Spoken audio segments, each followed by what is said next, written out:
Selamat malam teman-teman. Perkenalkan, nama saya Lukis Berliansari Honda, NPM 212906-1008. Di sini saya akan menjelaskan tentang perubahan dan juga cabutan gugatan.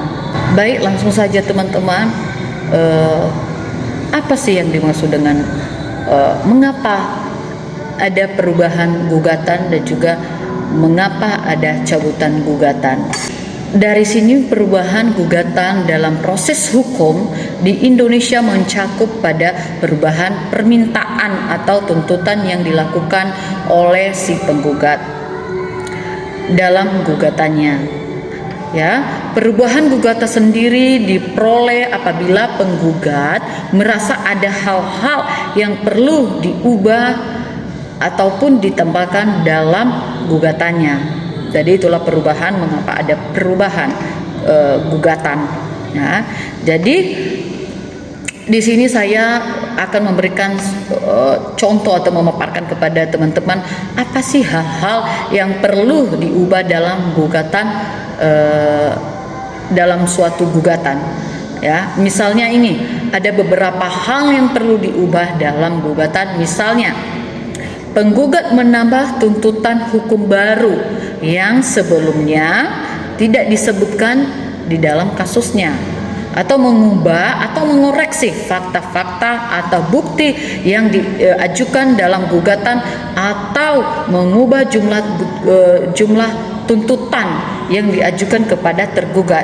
Namun perlu diingat bahwa perubahan gugatan harus dilakukan dalam batas-batasnya yang diatur oleh undang-undang yang berlaku.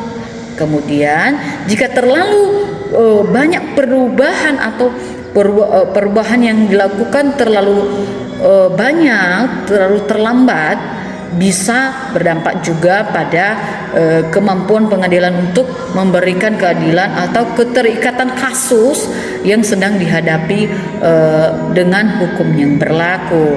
Kemudian juga di sini apa sih cabutan gugatan itu?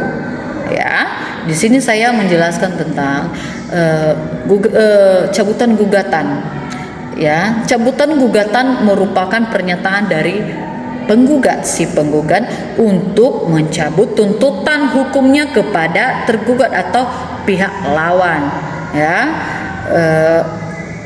sehingga tuntutan penggugat itu tidak akan didengar lagi pada tahap selanjutnya. Ya, jadi perubahan itu tidak lagi dibicarakan di selanjutnya, gitu. Kemudian beberapa alasan mengapa penggugat mencabut gugatannya bisa saja dikarenakan adanya kesepakatan antara kedua belah pihak atau kesulitan dalam membuktikan klaimnya.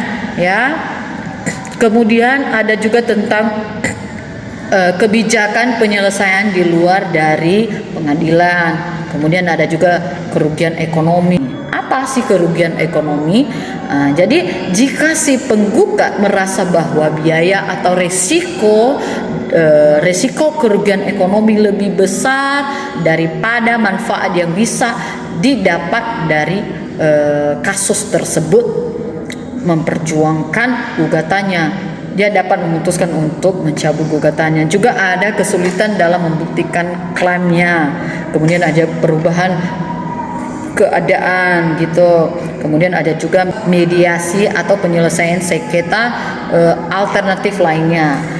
Selain mencapai kesepakatan di luar dari pengadilan, terkadang pihak-pihak yang terlibat dalam perselisihan dapat mencapai kesepakatan melalui mediasi atau penyelesaian sengketa alternatif lainnya, sehingga penggugat dapat memutuskan untuk mencabut gugatannya jika kesepakatan telah dicapai. Jadi teman-teman, demikian saja yang bisa saya sharingkan kepada kita mengenai tentang perubahan dan juga pencabutan suatu gugatan. Demikian saja. Saya Lukis Berliansari Honda. Saya ucapkan terima kasih kepada teman-teman yang sudah menyaksikan video ini.